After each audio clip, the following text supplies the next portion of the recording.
Magandang araw po sa inyo, Sir Blair, at sa mga giliw niyo pong tagapakinig. Isa po akong pulis na nagtatrabaho sa Maynila at isa po ako sa mga masugid niyo po na taga-subaybay sa inyong mga YouTube channel. Kaya naman po, naisipan ko po na ipadala po sa inyo ang sarili kong kwento ng kababalaghan.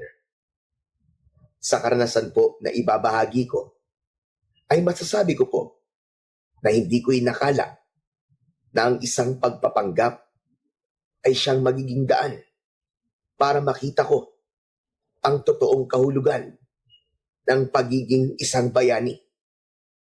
Itago niyo na lang po ako sa pangalan na Edwin. At ito ang aking kwento.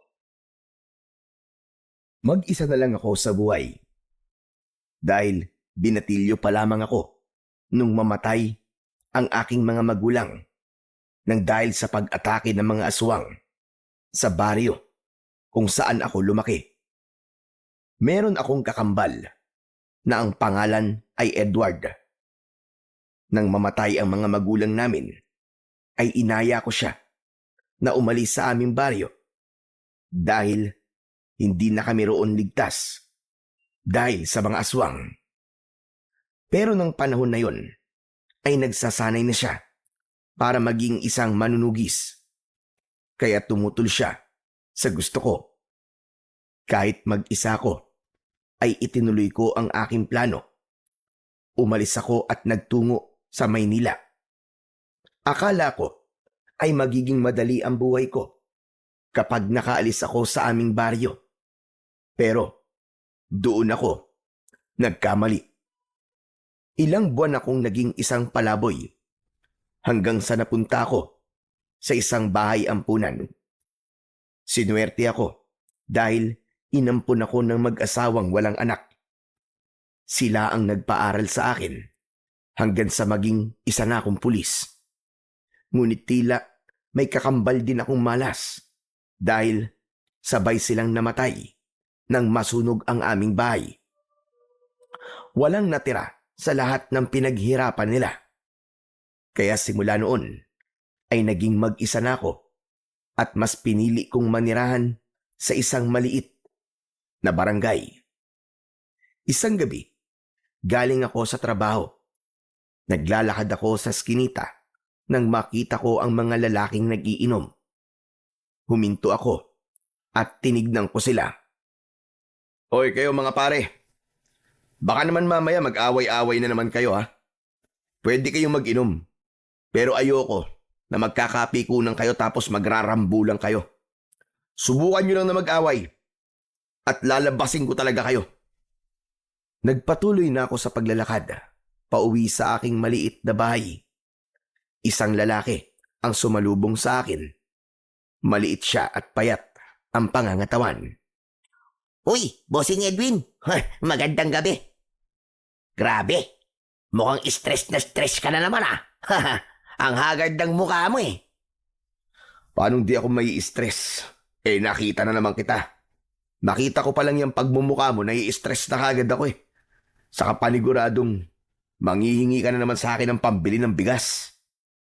Bossing talaga oh. Alam na alam mo naman kung bakit kita hinihintay na makauwi eh. Kakaunti kasi ang kalakal ko kanina. Pinambayad ko lang sa kuryente. Kulang pa nga eh. Saka, naglinis na ako sa bahay mo. Inayos ko na rin yung mga gamit mo sa kwarto. Oo na.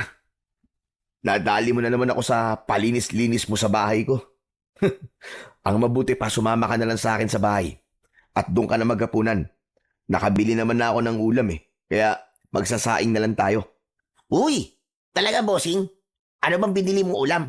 Baka naman lutong ulam lang yan sa karinderya ni Aling Tonya ha? Napakaalat kasi ng luto nun eh. Parang gusto niyang magkaroon ng sakit sa bato lahat ng bumibili ng ulam sa kanya eh. Ikaw na nga lang ang papakainin, ikaw pa itong nag-iinarte. Pero huwag ka mag-alala. Hindi ako dun bumili.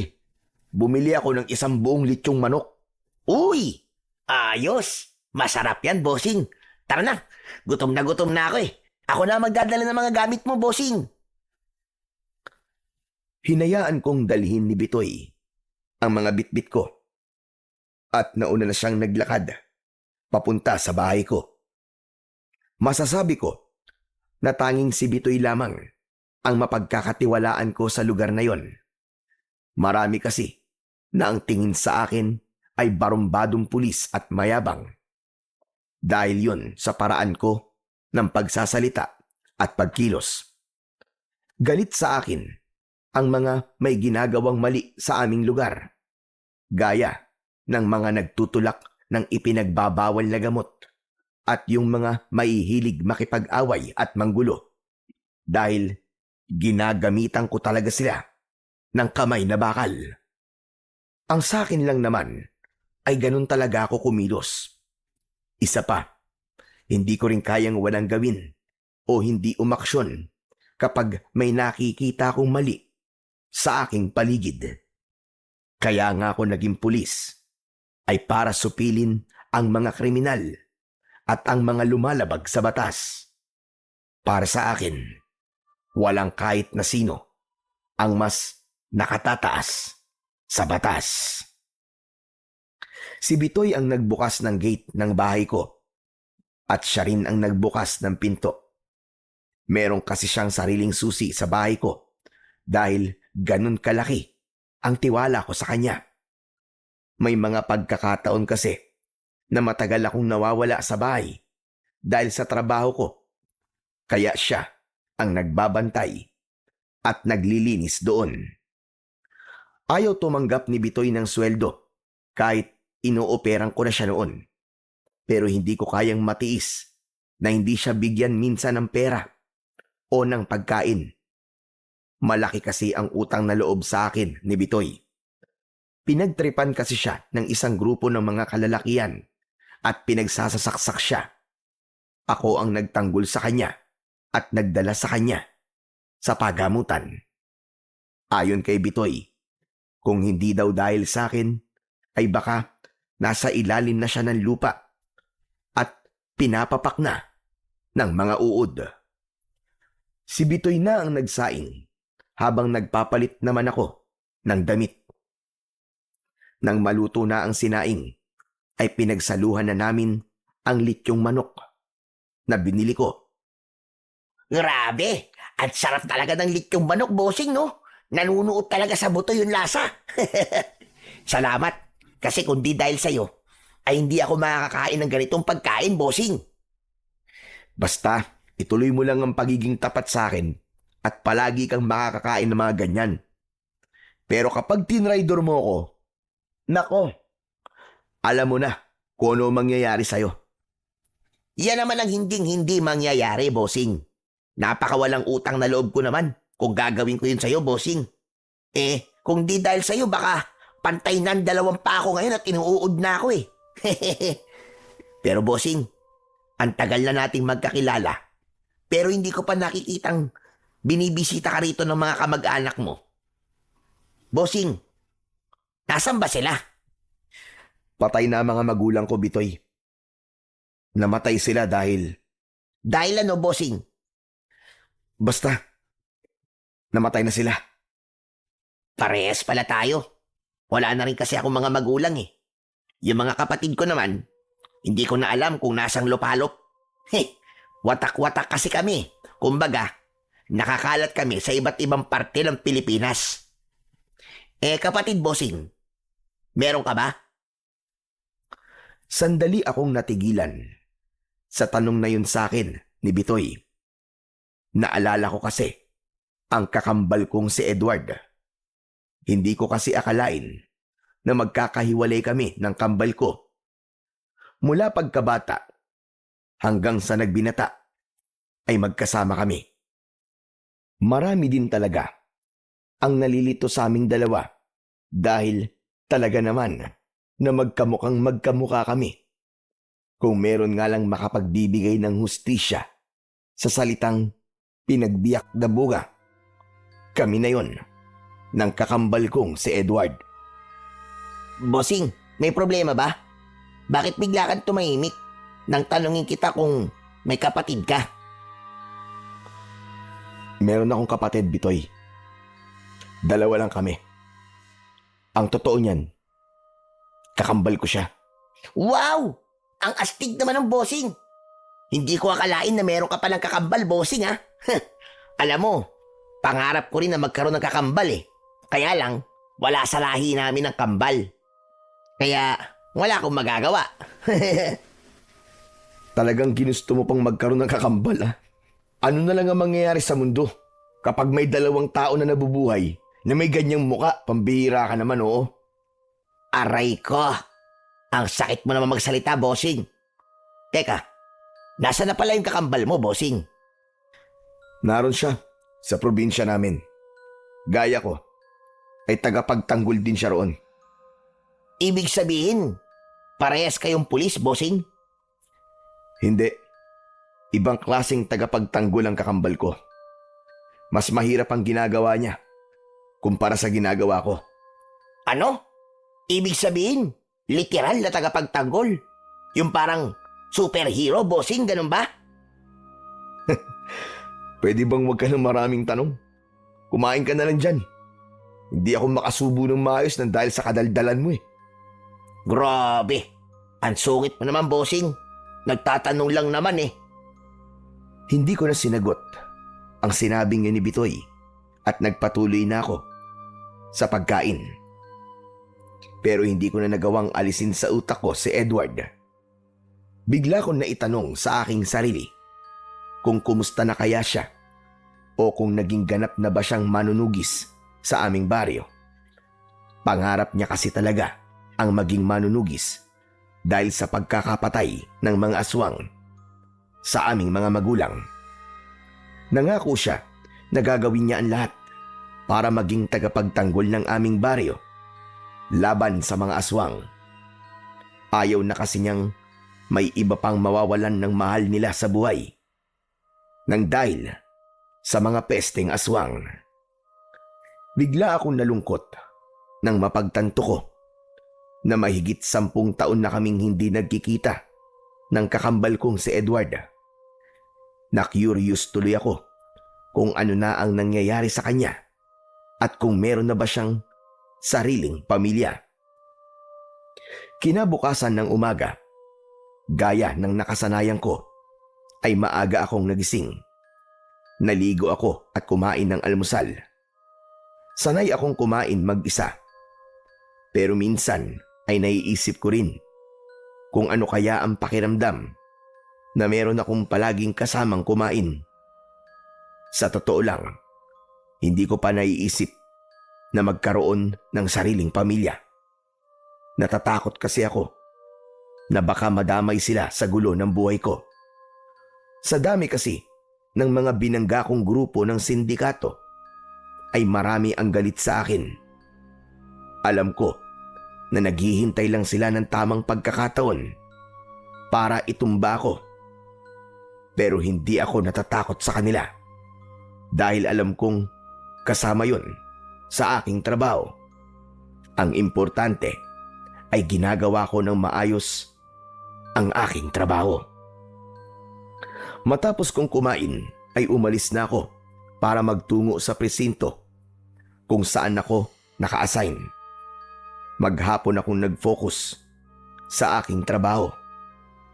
Naging mabilis ang paglipas ng oras at hindi ko namalayan na oras na pala ng pag-uwi. Pagdating ko sa barangay kung saan ako nakatira, ay bumili muna ako ng ulam para hindi na ako magluto pag-uwi ko. Hindi na rin ako nagulat nang salubungin ako ni Bitoy nang malapit na ako sa bahay. Aba, mukhang bumili ka na naman ng ulam, bossing ah. At mukhang makikikain ka na naman sa bahay ko. Hindi no, kumain na ako kanina, bossing eh. Pero, pwede naman.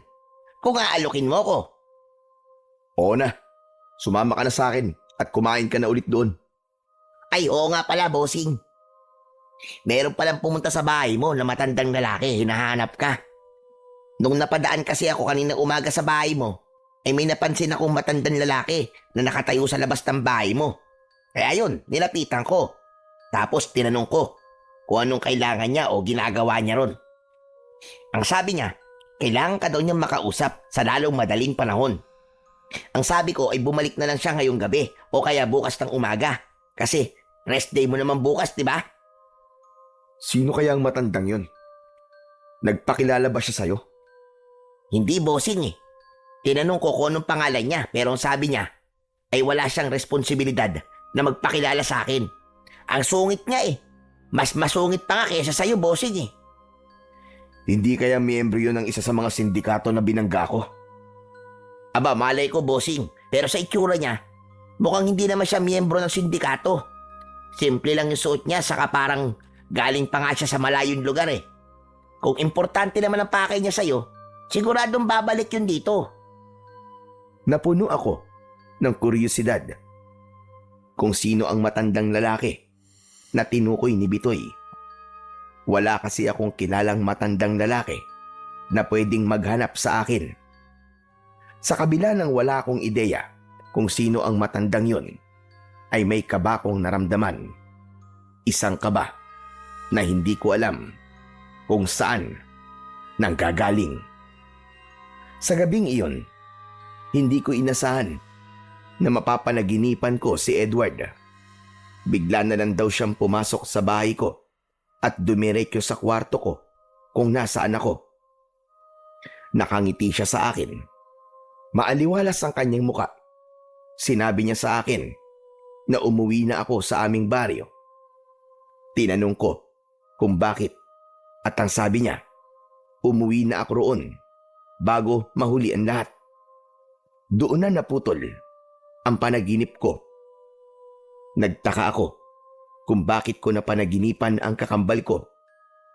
Simula kasi nang umalis ako sa baryo namin, ay hindi ko siya napanaginipan kahit isang beses. Nang gabing yun lang yun nangyari. Kinaumagahan, wala akong balak na gumising ng maaga dahil araw yun ng aking pahinga. Wala akong ibang gustong gawin kundi ang maghapong humiga sa aking kama. Kapag kasi araw ng pahinga ay talagang sinusulit ko yun. Minsan lang kasi akong makapagpahinga. Kaya ibinibigay ko ang araw na yon para sa sarili ko na makapagpahinga ng maayos. Pero habang nakahiga ako, ay nakarinig ako ng magkakasunod na pagkatok sa pinto ng aking bahay. Napaungot ako. Ay, ano ba yan? Sino ba yun? Hindi ba niya alam na nagpapahinga ako? Bala ka nga dyan. Hindi ako bumangon.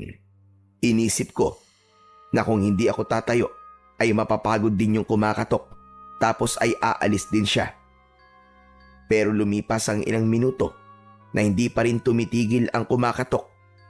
Sumasakit na ang ulo ko dahil sa ingay, kaya hindi ko na napigilan ang sarili ko na sumigaw. Sino ba yan? Ang aga-aga mo mambulahaw ah! Nagpapahinga yung tao eh! Ngunit wala akong narinig na sagot. Bagkus ay patuloy pa rin ang sunod-sunod na pagkatok. Anak nang, umanda ka talaga sa akin. Ipapakita ko sa'yo kung paano magalit ang pulis na naistorbo sa pagpapahinga. Napilitan akong bumangon. Mabigat ang mga hakbang na lumabas ako ng kwarto. Naiiritang binuksan ko ang pinto at handa na sana akong bulyawan ang taong nasa labas, pero umurong ang dila ko nang malaman ko na isang matandang lalaki ang naroon. Kumunot ang noo ko dahil pamilyar sa akin ang mukha niya, pero hindi ko maalala kung saan ko siya nakita. Seryosong nakatitig sa akin ang matanda na para bang naghihintay siya na maalala ko kung sino siya, hanggang sa tuluyang ko nang naalala kung sino ang matandang yon. Teka, Mang Turing? Ikaw na ba yan? Mabuti naman. At naalala mo pa ako, Edwin. Hindi ko nga po kayo kagad nakilala eh. Mas tumanda po kasi ang itsura nyo. Ikaw din naman. Napakalaki na rin ng pinagbago mo. May 10 taon na rin po kasi nung huli tayong magkita. Mang Turing, ano po bang ginagawa niyo rito? Baka naman, pwede mo muna akong papasukin bago ko sabihin sa iyo ang totoong dahilan kung ano ang sadya ko rito. Sige ho. Pasok po kayo. Nilakihan ko ang pagkakabukas ng pinto. Pinaupo ko si Mang Turing sa sala. Nagtimpla ko ng 2 tasa ng kape at iniabot ko sa kanya ang isa. Mang Turing, ikaw po ba yung sinabi ng kaibigan ko na matandang lalaki na nasa harapan itong bahay ko kahapon? Sino? Yung lalaki bang mukhang bisugo? Kung siya tinutukoy mo, ay ako nga ang matandang yon. Hindi ko sinabi sa kanya ang pakay ko kasi mukhang hindi siya mapagkakatiwalaan. Si Bitoy po yun. Mabait po yun, Mang Turing. Teka. Ano ho ba talaga ang sadya nyo rito sa akin? Humigop muna si Mang Turing ng kape. At mas lalong naging seryoso ang mukha niya.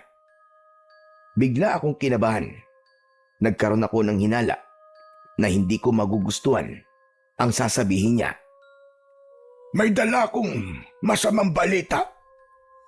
Alam kong magiging masakit ito para sa'yo. Kaya sana ay maging handa ka, Edwin. Ano ba yun, Mang Turing? Sabihin niyo na po agad. Kinakabahan po kasi ako eh. Ang kakambal mo, wala na siya. Po? Si Edward? Bakit? May iba ka pa bang kakambal bukod kay Edward? Ang ibig ko pong sabihin paanong wala na siya? Umalis na po ba siya sa baryo natin? Saan po siya nagpunta? Hindi, Edwin. Patay na si Edward. Namatay siya noong nakarang gabi nung umatake siya sa kuta ng mga aswang sa gubat. Pakiramdam ko ay binuhusan ako ng 1 timbang tubig na punong-puno ng yelo. Napamaang ako habang nakatulala. Namuo ang luha ko sa gilid ng aking mga mata, pero tila ayaw ko mawala ng mga luha ko. Hindi totoo yan. Bawiin yung sinabi niyo, Mang Turing. Hindi pa pwedeng mamatay ang kapatid ko. At paanong mapapatay siya ng mga aswang? Isa siyang mahusay na manunugis. Sana nga ay pwede kong bawiin ang sinabi ko. Pero yun ang totoo. Patay na ang kapatid mo, Edwin. Nakakalungkot na matapos ng ilang taong pagtatanggol niya sa baryo natin mula sa mga aswang, ay mamamatay siya nang dahil sa mga aswang. Hindi ako naniniwala. Siguro sinasabi niyo lang yan kasi gusto niyo akong bumalik sa baryo natin. Siguro inutusan kayo ni Edward na gawin yan kasi namimiss niya na ako. Sige, Mang Turing. Uuwi muna ako para makita ang kakambal ko. Hihingi ako ng tawad sa kanya kasi napakahabang panahon na nagawa kong tiisin na wag siyang makita. Pero Mang Turing, hinihintay ko lang naman na puntahan niya ako rito eh. Na siya ang dumalaw sa akin para maramdaman ko na gusto rin niya akong makita. Nagpapadala naman ako ng mga sulat sa kanya kaya alam niya ang address ko at alam ko hindi ang sagot kung bakit niyo ako natunton. Malamang ipinakita ni Edward sa inyo ang sulat ko. Tama ka, Edwin. Ipinakita nga sa akin ni Edward ang sulat mo para sa kanya. Kaya alam ko kung saan kita hahanapin. Ang totoo niyan, plano ni Edward na puntahan ka kapag natalo niya ang mga aswang nang sumugod siya sa kuta ng mga yon. Pero nabigo ang kapatid mo. Namatay siya sa pag-atake niya na yon. Nang sandaling yon, ay naramdaman kong hindi nagbibiro si Mang Turing. Doon na bumuhos ng tuluyan ang aking luha. Kilala akong barumbado, pero hindi ko na pinigilan ang sarili kong hagulgol ng iyak. Wala akong kwentang kapatid. Hindi ko man lang nagawang protektahan ng kakambal ko. Patawarin mo ko, Edward. Patawad kung hindi man lang tayo nagkita bago ka mawala. Patawarin mo ko, Tol.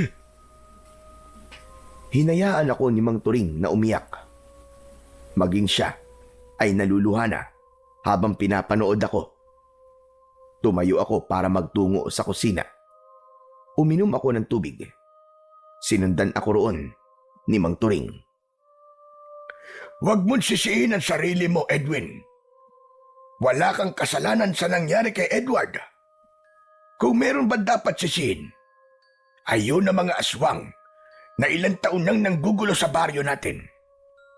Namatay ang kapatid mo bilang isang bayani at namatay siya na ginagawa ang bagay na gusto niya. At yun ay ang protekta ng ating baryo mula sa mga aswang. Pero bakit siya namatay? Hindi ba siya tinulungan ng mga tao sa atin? Napakaraming lalaki doon ah. Sa kasamaang palad, takot sa mga aswang ang lahat ng tao sa baryo natin.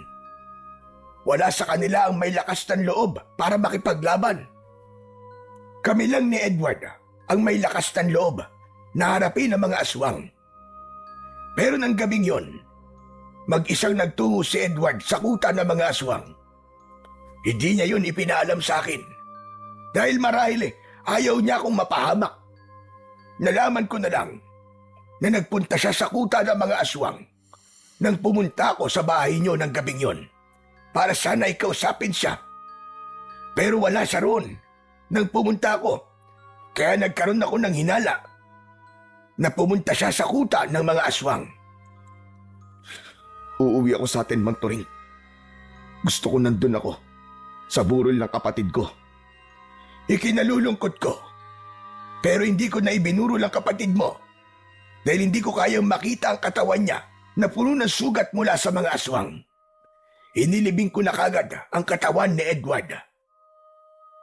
Kung ganun, gusto kong puntahan ang libingan niya. Kahit man lang doon, ay masabi ko ang gusto kong sabihin sa kanya. Mang Turing, sigurado ako na wala kayo matutuluyan dito. Kaya bukas po ang bahay ko para sa inyo. Pero gusto ko po na makaalis na tayo sa lalong madaling panahon. Aayusin ko lang po ng mabilis ang pag-leave ko sa trabaho. Maraming salamat. Ang totoo niyan ay sa isang parke lang ako natulog kagabi dahil wala akong alam dito sa Maynila. Edwin Iyo, nakikiramay ako sa iyo. Napakasakit para sa akin ang pagkawala ni Edward at sigurado ko na mas masakit yun para sa iyo dahil kakambal ka niya. Marahan akong tumango. Doon ko napagtanto na kaya pala nagpakita si Edward sa akin sa panaginip at pinapauwi niya ako sa aming baryo ay isa na pala yung pahiwatig na mawawala na siya. Kung alam ko lang sana na mangyayari yun, umuwi na sana ako sa baryo namin upang nakasama ko man lang ang kakambal ko sa mga huling araw niya sa mundo. Gusto kong isipin na panaginip pa rin ang lahat. Gusto kong isipin na meron pa rin akong pagkakataon na makasama si Edward. Pero sa tuwing nakikita ko si Mang Turing at naaalala ko ang dahilan kung bakit niya ako pinuntahan, ay sumisiksik sa utak ko ang katotohanang patay na ang aking kakambal na si Edward. Hindi lang ako nasasaktan, may pagsisisi rin akong nararamdaman. Pagsisisi kasi hindi man lang ako umuwi sa aming baryo simula nang umalis ako roon. Inisip ko kasi na mas dapat na si Edward ang bumisita sa akin kaysa ako ang bumisita sa kanya. Tumawag na rin ako sa presinto at nagpaalam ako na maglilive ako ng 1 linggo. Nang sabihin ko ang aking dahilan, ay agad naman nila akong pinayagan. Kinagabihan ay sabay kaming kumain ni Mang Turing. Nagluto ako ng ginisang corned beef at nagprito ako ng daing na bangus. Kumusta na pala ang buhay mo rito sa syudad? Wala ka pa rin bang asawa? Wala pa po, Mang Turing. Wala pa po sa isip ko ang bagay na yan eh. Isa pa, natatakot din po ako na magkaroon ng pamilya dahil baka sila ang balikan ng mga sindikatong binangga ko. Teka, Anong ibig mo sabihin? Ano ba ang trabaho mo? Isa po akong pulis. Aba, kambal nga talaga kayo ni Edward. Halos parehas pala ang tinaak niyong landas. Pareho kayong tagapagtanggol ng mga walang kalaban-laban. Yun nga lang, mga kriminal ang nilalabanan mo. Ang kakambal mo naman ay mga aswang. Pero sa totoo lang, inakala ko talaga na may sarili ka ng pamilya. Bakit man Turing? Si Edward po ba? May pamilya na? Wala pa rin. Pero ikakasal na sana siya sa nobya niyang si Clarissa sa susunod na buwan. Nakakalungkot talaga ang pagkawala ni Edward. Kasi 3 buwan nang buntis si Clarissa ngayon. Ibig sabihin, magkakaroon na ako ng pamangkin. Tama ka. Hayaan mo, pagbalik natin sa baryo natin, ay ipapakilala kita kay Clarissa. Sa kabila ng pagkamatay ni Edward, ay may saya akong naramdaman. Hindi ko kasi inakala na may iniwan siyang buhay sa mundo bago siya mawala. Sa gitna ng pag-uusap namin ni Manturing, ay biglang dumating si Bitoy. Nanlaki ang mga mata niya nang nakita niya si Mang Turing. Teka, sandali. Ikaw yung matandang nakita ko na nakatayo sa labas ng bahay ni Bossing Edwin, ah. Kakilala ko siya, Bitoy. Siya si Mang Turing. Nakatira siya sa baryo kung saan ako lumaki. Mang Turing, siya nga ho pala si Bitoy. Kaibigan ko po siya rito. Mukha lang po siyang hindi mapagkakatiwalaan pero mabait po yan. Teka Bitoy, ano bang ginagawa mo rito? Para ka naman bago ng bago, Bossing. Siyempre, makikikain ako. Uy, wow! May corned beef. Paborito ko yan, ah. Kumuha ng pinggan at kubyertos si Bitoy. Umupo na siya at sumandok na siya ng kanin. Oo nga pala Bitoy, alis ako mamayang madaling araw Kasama kong uuwi si Mang Turing sa baryo namin. Ikaw na muna ang bahala rito sa bahay ko. Parang biglaan naman yata ang pag-uwi mo ron, Bossing. Namatay kasi yung kakambal ko Kailangan kong umuwi para kahit papano, mabisita ko man lang ang puntod niya. Ganun ba? Congratulations sa'yo, Bossing. Nakakalungkot naman yan. Anong congratulations ang sinasabi mo? Namatayan na nga ako pero kinukongratulate mo pa ako. Bossing naman. Hindi mo pa ba alam yun? Yun ang sinasabi sa mga namamatayan. Si Raulo, condolence yun, hindi congratulations. Ay, oo nga no. Condolence pala. Pero okay na yun. Magkatunog naman Pero Bossing, baka naman pwede mo akong isama sa baryo nyo. Simula kasi nang tumira ako sa lugar na ito, wala na akong ibang napuntahan lugar. Para naman makapagbakasyon ako kahit papano. Saka para may alalay ka. Kung sasama ka sa akin, sino magbabantay nitong bahay ko? Di, ipapatingin-tingin natin kay Alimberta. Mabait naman yun, di ba? Sige na nga, sasama na kita. Nakakaawa ka naman pala kasi hindi ka nakakaalis sa lugar na to. Ayos! Kaya idol na idol kita, Bossing Hindi ka lang pogi. Mabait ka pa. Naisip ko na walang magiging problema kahit isama ko si Bitoy sa baryo namin. Wala kasi akong planong magtagal doon. Ang plano ko, sa sandaling mapuntahan ko ang libingan ni Edward at makilala ko si Clarissa na nagdadala ng anak ng kakambal ko, ay aalis na rin ako roon. Hindi ko kasi kayang magtagal sa baryo namin, lalo na't alam ko na hanggang sa panahon na yon ay sumasalakay pa rin doon ang mga aswang. Hindi ligtas para sa amin ni Bitoy kung magtatagal kami roon ng ilang araw. Madaling araw pa lang ay gising na kami. Sa bahay ko na rin natulog si Bitoy at naroon na rin ang bag niya na naglalaman ng ilang piraso ng mga damit niya. Madilim pa nang umalis kaming tatlo. Kinailangan naming sumakay ng bus na siyang naghatid sa amin sa isang pier. Mula roon ay sumakay kami ng barko. Alam ko na magiging mahaba ang biyahe namin. Kaya tumambay muna ako sa itaas ng barko upang pagmasdan ang napakagandang tanawin. Naalala ko na naman si Edward. Balak ko kasi talaga na kapag bumalik ako sa aming baryo, ay pipilitin ko na siyang sumama sa akin sa Maynila para hindi na ako nag-aalala sa kanya. Nagulat ako nang biglang tumabi sa akin si Bitoy habang nagmumuni-muni ako. Matagal pa ba tayo bago makarating sa inyo, bossing? Matagal pa, Bitoy. Aabutin tayo ng kulang-kulang 1 araw dito sa barko. Bakit? Nagsisisi ka na bang sumama ka sa akin? Hindi no. Nakakatuwa ka kasi first time ko makasakay ng barko eh. Pero bossing, hindi ba ang kwento mo sa akin mag-isa kang umalis noon sa baryo nyo? Ibig sabihin, ganito katagal na biyahe pa lang ginawa mo? Grabe! Hanga talaga ako sa'yo, bossing. Oo, Bitoy. Desidido kasi talaga ako na umalis sa baryo namin para makapagsimula ng bagong buhay sa ibang lugar. Wala naman akong pinagsisisihan sa ginawa ko kasi natupad ko ang pangarap kong maging isang pulis. Ang tibay din ng loob mo, bossing. Biruin mo. Binatilyo ka pa nun, di ba?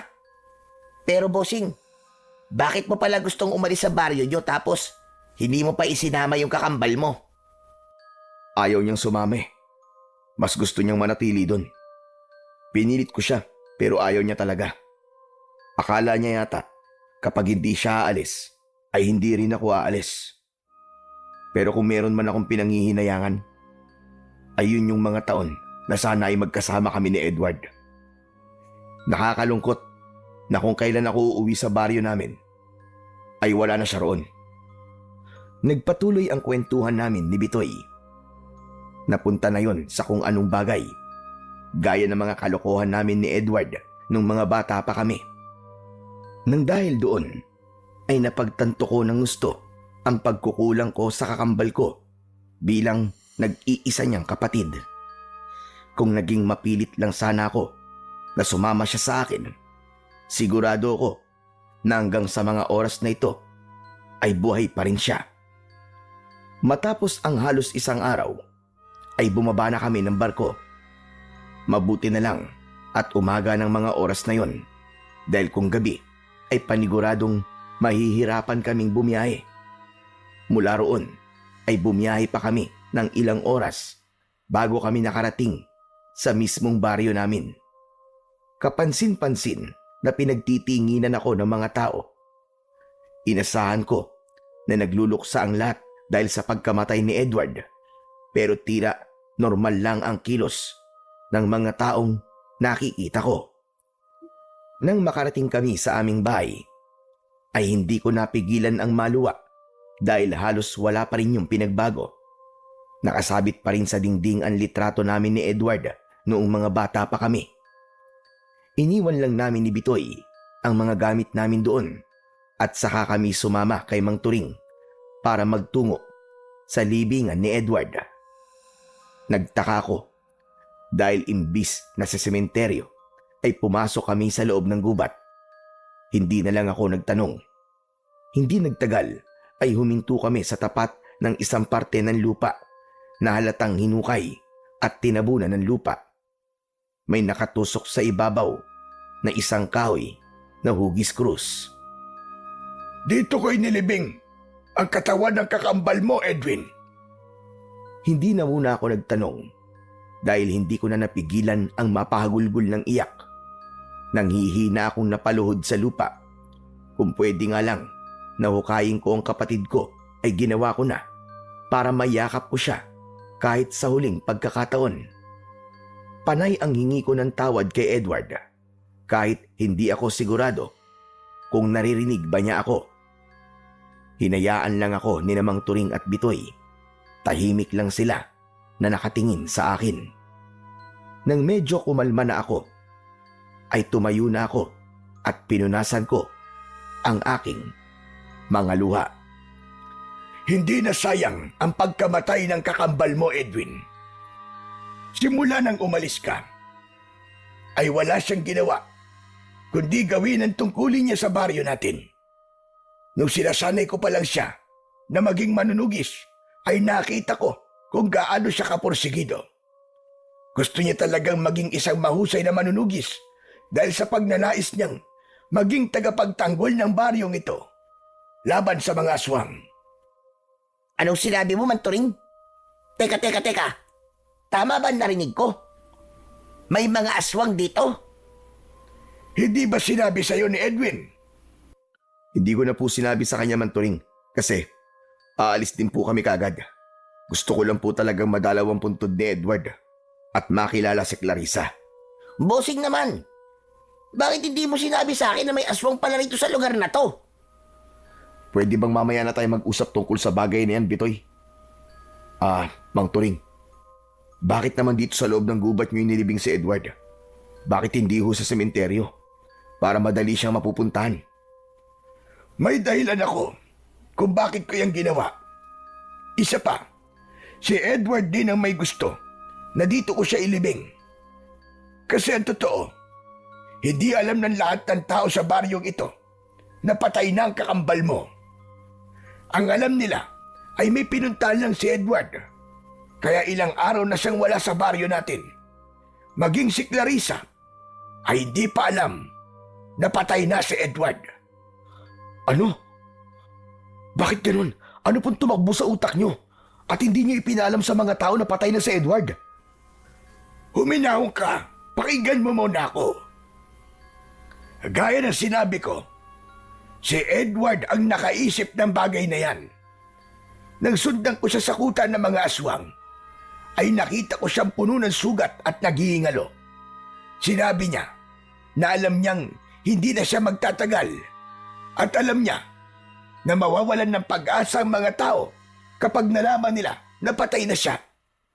Sinabi niya na kapag namatay siya, ay pansamantala kong ilibing ang katawan niya dito sa gubat at hanapin kita. Ang gusto ni Edward ay puntahan kita at iiwi kita rito para ikaw ay magpanggap na ikaw ay siya. Dahil magkamukha kayong dalawa, naisip niya yung gawin upang hindi mawala ang pag-asa ng mga tao sa baryo natin na makakalaya pa kami mula sa takot sa mga aswang. Sinabi yan ni Edward? Hindi. Isa yung kalokohan. Hindi ito isang kalokohan, Edwin. Naiintindihan ko si Edward kung bakit gusto niyang isipin ng mga tao na buhay pa rin siya. Kung alam mo lang kung gaano umaasa ang lahat kay Edward na siya ang susi para matapos na ang paghihirap ng baryo natin na dulot ng mga pesting aswang. Gusto ng kakambal mo na huwag mawala ang pag-asang yon sa mga tao rito, Edwin. At sigurado ko na kapag nalaman ng mga tao na patay na si Edward, ay mas lalo silang matatakot. At anong mangyayari kapag pumayag ako sa gusto ni Edward? Magpapanggap ako na siya. Pero anong mangyayari? Wala. Hindi mauubos sa mga aswang kasi hindi naman ako si Edward. Hindi ako isang manunugis at hindi ako marunong makipaglaban sa mga aswang. Hindi lang yun ang nais ni Edward na gawin mo. Gusto rin niyang ipagpatuloy mo at tapusin mo ang laban na kanyang sinimulan. Hiniling sa akin ni Edward bago siya mawala na sabihin ko sa iyo na ikaw rin ang tumapo sa pakikipaglaban sa mga aswang. At kapag nagtagumpay kang gawin yon, ay saka lang natin sasabihin sa mga tao na wala na siya. Ano? Pati pakikipaglaban sa mga aswang ipapagawa niya sa akin? Ano naman pong alam ko sa pakikipaglaban sa mga aswang? Mga kriminal lang ang kaya ko. Pero kung aswang na, ibang usapan na yun. Kaya nga ako nandito para tulungan ka. Ako ang magtuturo sa iyo ng mga dapat mong malaman. Isa pa, ibinigay sa akin ng kakambal mo ang kanyang agimat na magagamit mo sa pakikipaglaban sa mga aswang. Hindi. Ayoko man, Turing. Hindi ako pumapayag. Nandito lang ako para puntahan ng personal ang libingan ng kakambal ko. Yun lang ang gagawin ko. Wala nang iba. At hindi na rin ako magpapakita kay Clarissa. At baka isipin pa niya na ako ang boyfriend niya. Pero Edwin, yun ang gustong mangyari ng kakambal mo. Hindi mo man lang ba kayang tuparin ang huling kahilingan ni Edward? Hindi mo ako makukuha sa pangungonsensya mo, Manturing.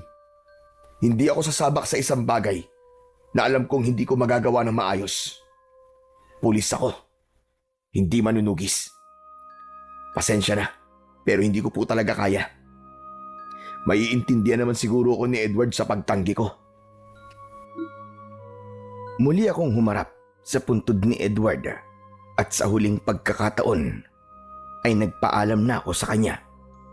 Inaya ko na si Bitoy na umalis at nang naglakad ako ay sumunod na sa akin sina Bitoy at Mang Turing. Patuloy sa pangungumbinsi si Mang Turing sa akin pero nagbingi-bingihan ako. Naniniwala ako na nagsasabi ng totoo si Mang Turing pero alam ko ang kakayahan at kapasidad ko. Hindi ako kagaya ni Edward na binatilyo pa lamang ay sinanay na para maging isang mahusay na manunugis. Isa pa, hindi ko rin kayang manloko ng mga tao at paniwalain sila na ako si Edward para lang hindi mawala ang pag-asa nila na may tsansa pang makalaya ang baryong yun mula sa pagsalakay ng mga aswang. Bossing, totoo ba talaga yung mga pinag-usapan niyo ni Mang Turing? May mga aswang talaga na sumasalakay sa baryong to? Narinig mo naman siguro mga pinag-usapan namin kanina, di ba? Kailangan ko pa bang magpaliwanag sa'yo? Medyo gets ko naman, bossing. Medyo hindi lang ako makapaniwala sa aswang-aswang na yan. Kasi sa Maynila ako lumaki. Wala namang kasing aswang dun eh. Mukhang aswang meron. Totoo mga aswang, Bitoy. Alam kong mahirap paniwalaan. Lalo na sa mga kagaya mong lumaki sa syudad. Pero maniwala ka, totoo talaga sila. Mga aswang ang pumatay sa mga magulang ko para sa kaalaman mo. Kung ganun, bossing, kailangan na pala nating umalis dito. Hindi tayo pwede magtagal dito at baka abutan pa tayo ng pagsalakay ng mga aswang. Ganyan na nga ang gagawin natin. Uuwi lang tayo sa bahay namin para kunin ang mga gamit natin tapos babalik na tayo sa Maynila. Nagpatuloy ako sa mabilis na paglalakad. Nang nakalabas na kami ng gubat at nasa mismong baryo na kami, ay muli akong pinagtinginan ng mga tao. Yumuko ako dahil alam kong iniisip nila na ako si Edward. Nang nakarating na kami sa bahay ko, ay napahinto ako dahil may isang babae ang nakatayo sa labas ng bahay. Maganda siya, morena at balingkinitan ang pangangatawan. Mahaba ang buhok niya na may natural na malalaking kulot. Nagliwanag ang mukha ng babae pagkakita niya sa akin.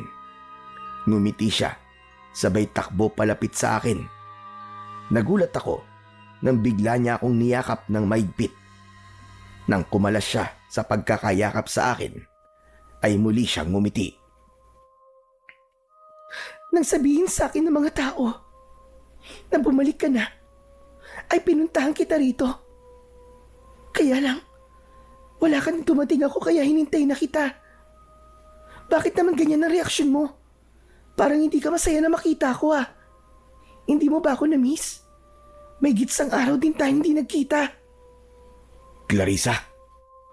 Oo, ako nga, bakit? Nakalimutan mo na ba kung sino ko? Ay, Clarissa, pagod kasi ang si Edward sa biyahe. Hindi ba sabi ko sa'yo, ay nagpunta siya sa isang ermitanyo na nakatira sa malayong lugar dahil kailangan niya ng mga bagong kaalaman sa pakikipaglaban sa mga aswang. Kumusta naman ang lakad mo, Edward? Mukhang pagod na pagod ka nga. Pasensya ka na kung pinuntahan ka agad kita rito. Saka, gusto ko lang talagang sabihin sa'yo. Nasabi ni Aling Kuring ay delikado ang pagbubuntis ko. Kaya may mga halamang gamot siyang sinabi na kailangan kong inumin para mas maging makapit ang anak natin. Ayos lang, walang problema. Gusto rin naman kitang makita kagad kaya masaya ako na nandito ka, Clarissa. Sana naman may magandang nangyari sa lakad mo. Hindi ba na huling pag-uusap natin ay sinabi mo na baka puntiryahin ako ng mga aswang kasi buntis ako. Pero sigurado ka ba talaga doon? Sa sinabi mo na dito muna ako titira sa bahay mo para mabantayan mo ako? Ano? Magkasama tayong titira sa bahay ko? Sinabi ko yun? Oo, nakalimutan mo na ba? Clarissa, pwede bang saka mo na kausapin si Edward? Pagod pa kasi talaga siya. Kaya kung mapapansin mo, ay wala pa siya sa kanyang sarili. Kaya nga man, Turing. Sige, babalik na lang ako bukas. Nang nakaalis na si Clarissa, ay saka lang ako pumasok sa bahay ko. Sinundan ako ni Bitoy at Mang Turing. Nagpalakad-lakad ako dahil hindi ako mapakali. Hindi ko kasi akalain na sa iilang oras pa lang ako na bumalik sa aming baryo ay napakarami na kagad nangyari. Nakita mo naman siguro, Edwin. Hindi nahalata ni Clarissa na hindi kasi Edward. Kasi nga, talagang magkamukha kayo. Kaya kung papayag ka sa sinabi ni Edward, ay hindi ka mahihirapan na magpanggap. Sabihin na po nating madali lang na magpanggap na ako si Edward. Pero yung makikipaglaban po ako sa mga aswang, yun po ang hindi ko kayang gawin. Maniwala ka sa akin. Kaya mo rin gawin ang ginagawa ng kapatid mo. Gaya ng sinabi ko kanina, ay ako ang magtuturo sa iyo ng mga kailangan mong malaman. Pero nagbago na ba ang isip mo? Pumapayag ka ba na magpanggap bilang si Edward? Sige. Pumapayag na ako. Nag-aalala kasi ako sa pamangking ko na dinadala ni Clarissa. Ba kung anong gawin sa kanila ng mga aswang. Hindi naman ako papayag na pinatay na nga nila ang kapatid ko tapos pati pamangking ko na hindi pa ipinapanganak ay papatayin rin nila. Diyos ko, maraming salamat at pumayag ka na. Hindi mo alam kung gaano ako kasaya, Edwin. Pero kapag nabuking tayo ng mga tao, ikaw ang kailangan magpaliwanag sa kanila. Ikaw ang haharap sa kanila dahil plano nyo to ng kakambal ko. Huwag kang mag-alala, Edwin. Sigurado ko na hindi nila malalaman na hindi ikaw si Edward. Kahit nga si Clarissa na madalas nang kasama ni Edward ay hindi nakahalata. Basta, maging manumanay lang ang iyong pagsasalita at iwasan mo muna ang pagiging mayabang kumilos. Kilala mo naman siguro si Edward. Mainahon yung magsalita at gumalaw. Hindi ko alam, Mang Turing, kung kakayanin ko yan, pero susubukan ko. Pero, pwede po bang iwanan niyo muna kami rito ni Bitoy? Gusto ko na po magpahinga. Gusto ko pong kumalma. Mag-isip-isip.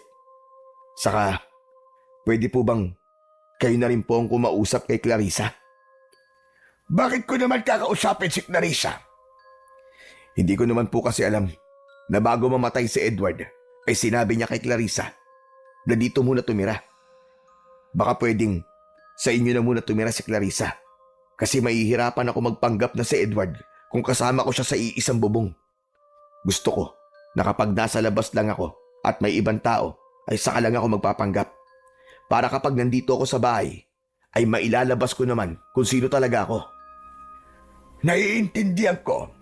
Hayaan mo at ako na ang bahalang kumausap kay Clarissa.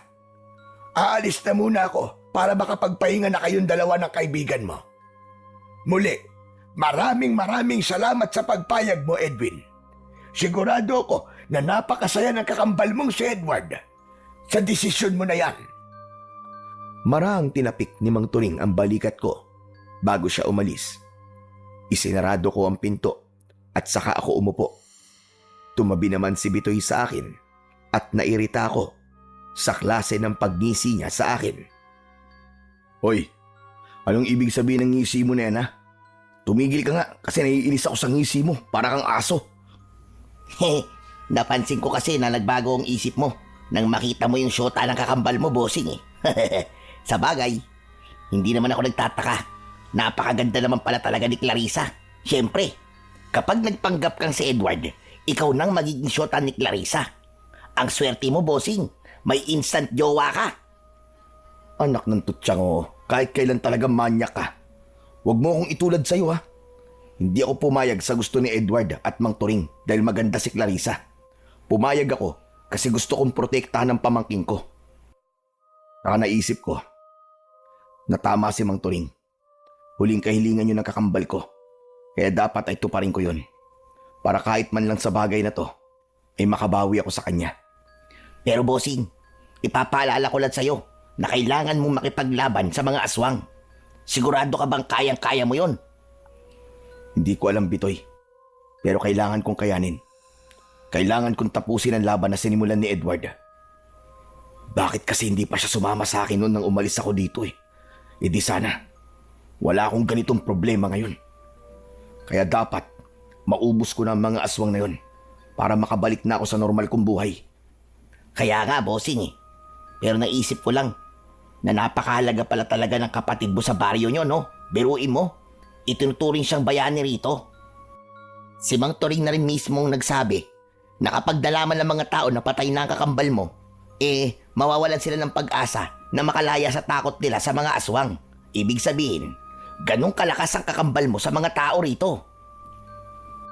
Natigilan ako sa sinabing yun ni Bitoy at may mga bagay akong napagtanto.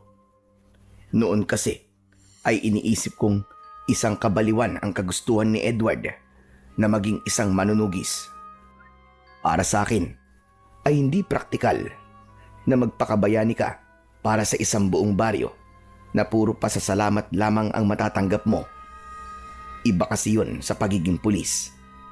Ako kasi, kahit isinusugal ko ang buhay ko, ay may natatanggap naman akong sahod. Pero nang dahil sa sinabi ni Bitoy, napagtanto ko kung bakit ninais ni Edward na maging isang manunugis. At yun ay upang maging simbolo ng pag-asa sa baryo namin. At sigurado ko na natupad niya ang bagay na yun. Nang sumunod na araw, ay agad naming inumpisa ni Mang Turing ang aming pagsasanay.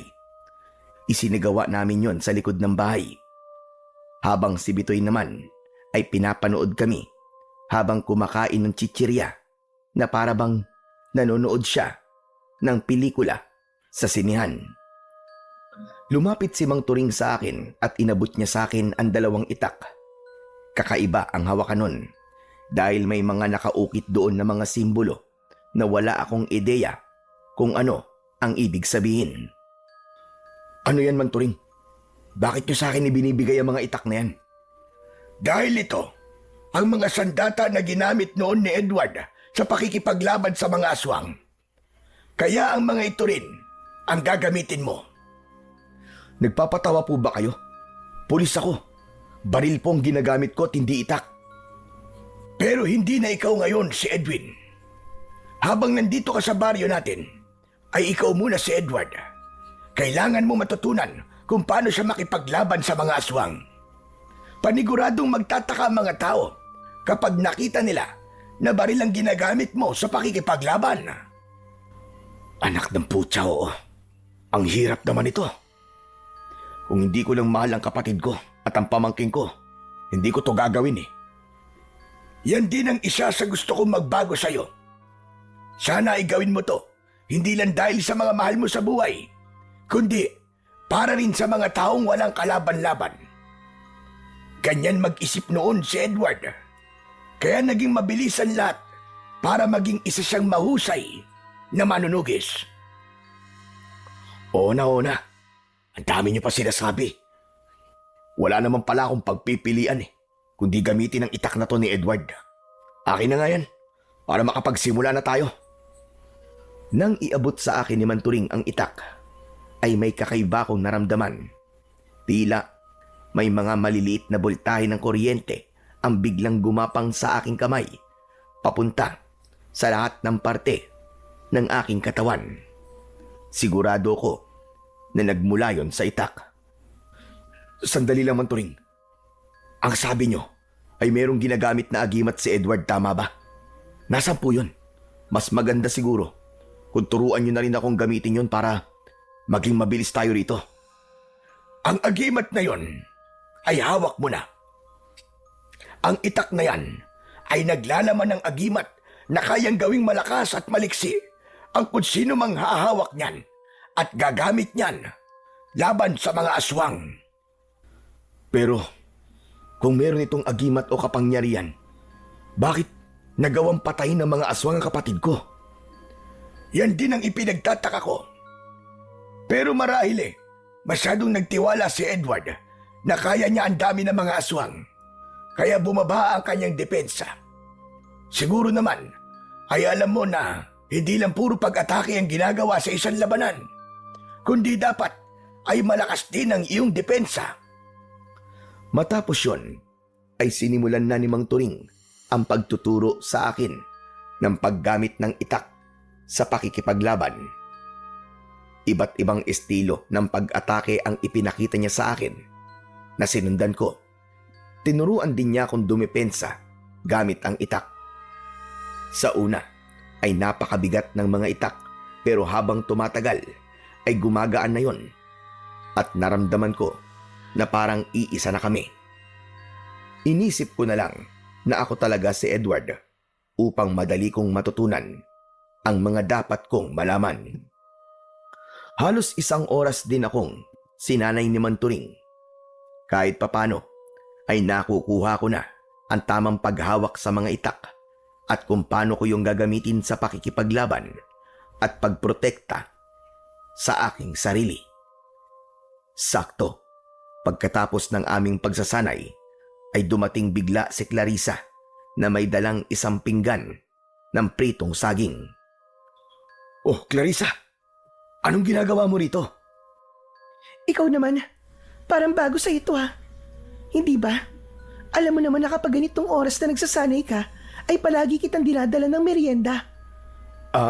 Sorry, nakalimutan ko eh. Tama-tama nga ang dating mo kasi kakatapos lang namin magsanay ni Mang Turing. Kinausap pala ako kagabi ni Mang Turing tungkol dun sa pagtira ko sa bahay mo. Naiya ka lang daw sabihin sa akin. Kaya siya ang nagsabi ng gusto mong sabihin. Naiintindihan ko naman kung bakit mas gusto mo na sa bahay ako ni Mang Turing tumira. Baka kasi kung anong isipin ng mga tao kasi nakatira ako sa bahay mo tapos hindi pa tayo kasal. Kung buhay pa sana ang mga magulang ko, paniguradong hindi tayo mag-aalala kasi may kasama sana ako sa bahay. Bakit? Ano bang ikinamatay ng mga magulang mo? Nakalimutan mo na ba? Pinatay din sila ng mga aswang, di ba? Teka, ano ba talagang nangyayari sa'yo? Parang simula nang bumalik ka rito, ay naging makakalimutin ka na. Oo nga pala, naalala ko na. Pasensya ka na, Clarissa. Ang dami ko kasing iniisip nitong mga nakarang araw dahil sa mga aswang. Naiintindihan ko naman. Kahit siguro ko ay magiging makakalimutin din kapag lahat ng tao ay umaasa sa akin. Ay, oo nga pala. Aalis na ako. Ihahanda ko pa kasi ang mga gamit ko para makalipat na ako sa bahay ni Mang Turing. Dinala ko lang talaga itong pagkain sa inyo.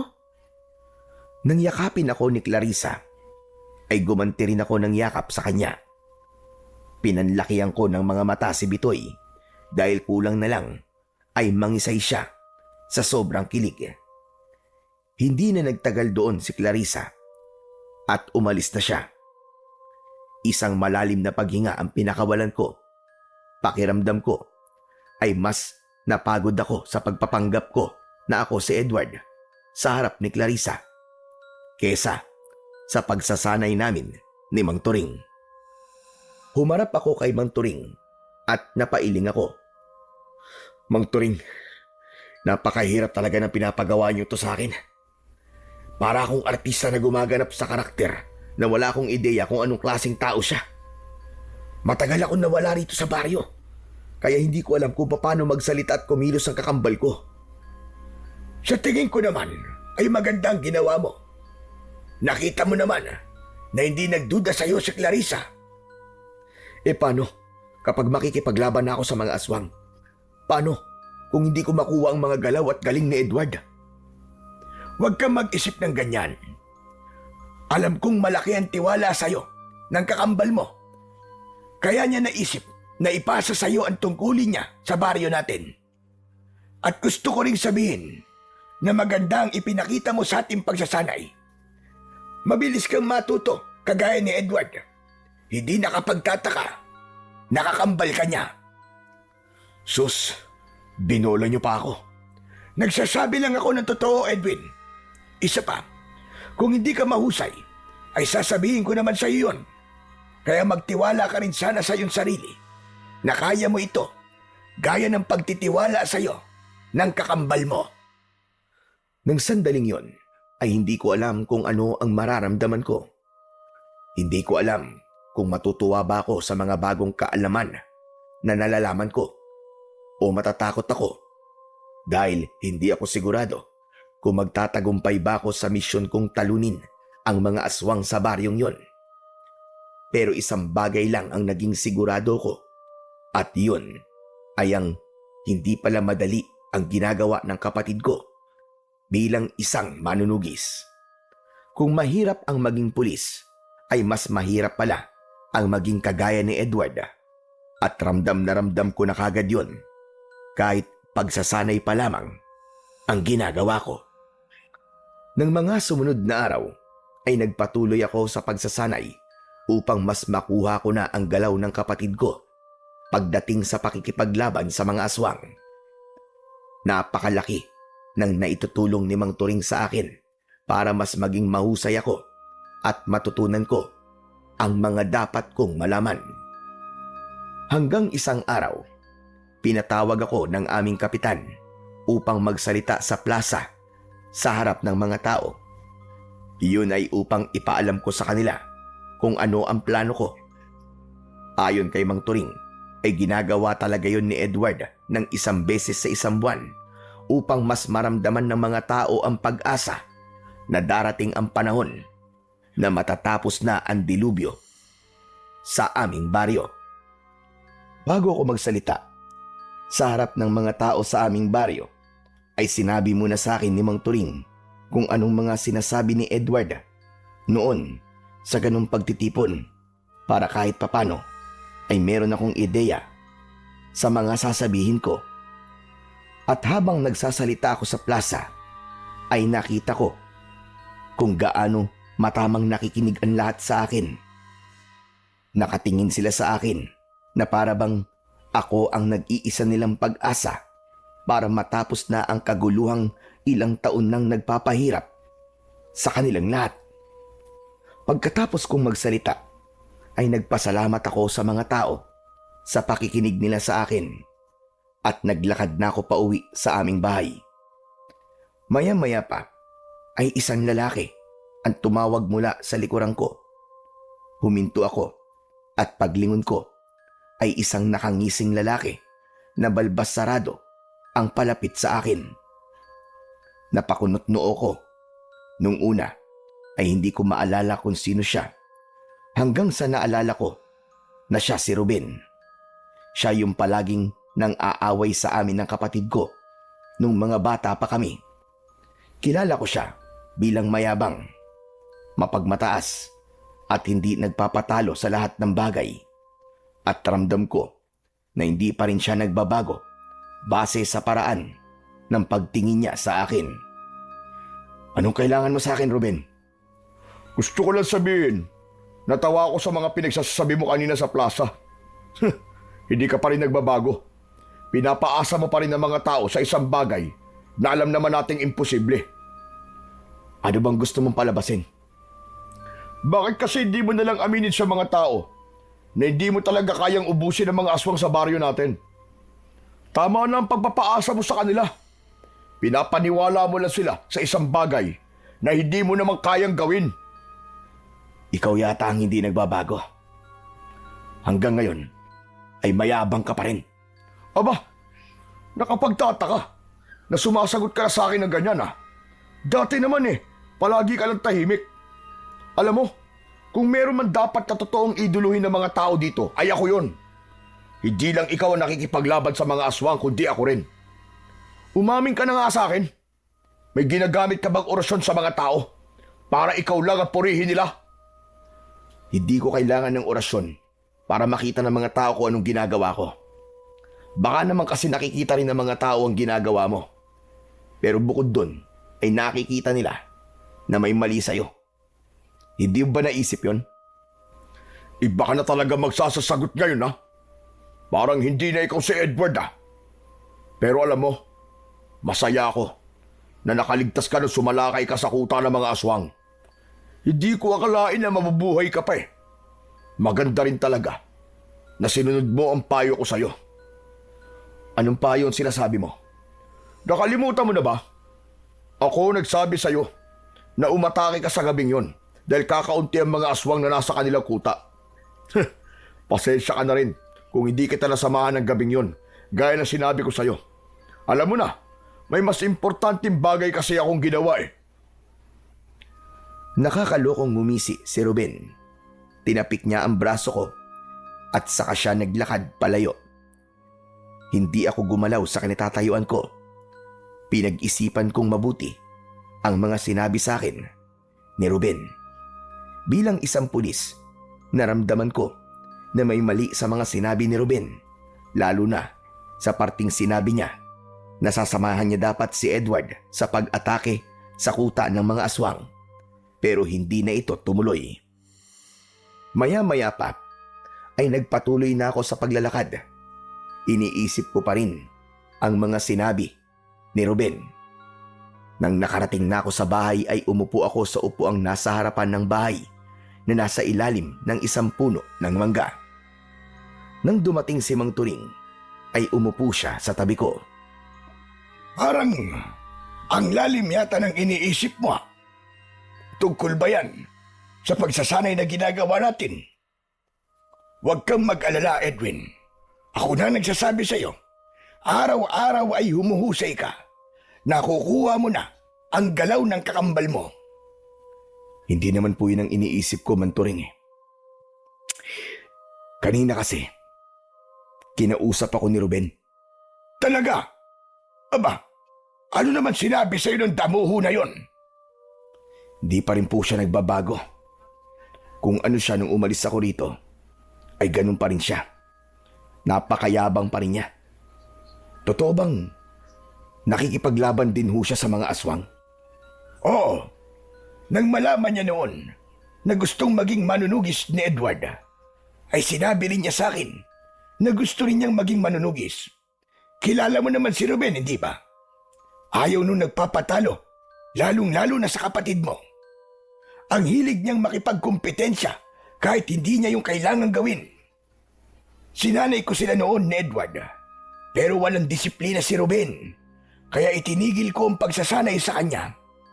Pero kahit hindi ko siya sinanay, gaya ng ginawa ko sa kapatid mo, ay itinuloy pa rin niya ang pakikipaglaban sa mga aswang. Pero alam niyo po ba, na si Ruben pa lang nagsabi kay Edward na sumalakay sa kuta ng mga aswang nung gabing namatay siya. Yung kasi ang sinabi sa akin ni Ruben kanina. Ang sabi pa niya, magkasama sana sila ni Edward sa pagsalakay doon. Pero hindi nakasama si Ruben kasi meron siyang ginawang ibang bagay. Sinabi yun ni Ruben. Aba, hindi ko alam ang tungkol sa bagay na yan. Hindi ko alam na magkasama pala sana silang dalawa sa pagsalakay sa kuta ng mga aswang sa gabi na yun. Hindi po ba nakakaduda ang bagay na yun, Mang Turing? Pakiramdam ko, pinagplanuhan ang pagkamatay ni Edward at may kinalaman dun ang hayop na si Ruben. Pulis ka nga talaga. Pero kilala ko si Ruben. Kahit mayabang yon, ay wala sa pagkatao niya ang gagawa ng paraan para mapahamak sa ganung paraan si Edward. Oo, ang tingin niya sa kakambal mo ay katunggali. Pero sa tingin ko naman, ay hindi aabot sa ganung bagay si Ruben. Ayokong alisin ang duda ko kay Ruben. Babantayan ko pa rin siya. Kung may kinalaman nga siya sa pagkamatay ng kakambal ko, sisiguraduhin ko na magbabayad siya. Kung gusto mong gawin yan ay hindi kita pipigilan. Pero sana ay mas bigyan mo ng atensyon ang iyong pagsasanay. Lalo na't wala tayong ideya kung kailan sasalakay ang mga aswang. Huwag po kayong mag-alala, Mang Turing. Ginagawa ko naman po ang lahat para maging handa ako kung sakaling sumalakay na mga aswang dito sa baryo. Gagawin ko po ang lahat para walang magginala na hindi ako si Edward. Yan ang gusto kong marinig mula sa iyo. Maraming salamat talaga, Edwin. Alam kong mahirap para sa iyo ang ginagawa mo ito.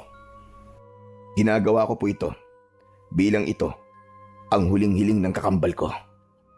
At gaya ng sinabi niyo, ginagawa ko rin po ito para sa lahat ng taong nakatira sa baryo natin. Nakangiti akong tinanguan ni Mang Turing. Hindi nagtagal ay nagsimula na kaming magsanay. Inalis ko muna sa isip ko ang tungkol sa mga sinabi ni Ruben dahil alam ko na hindi yun makakatulong sa ginagawa naming pagsasanay ni Mang Turing. Nang matapos kaming magsanay ni Mang Turing, ay sandali akong nagpahinga.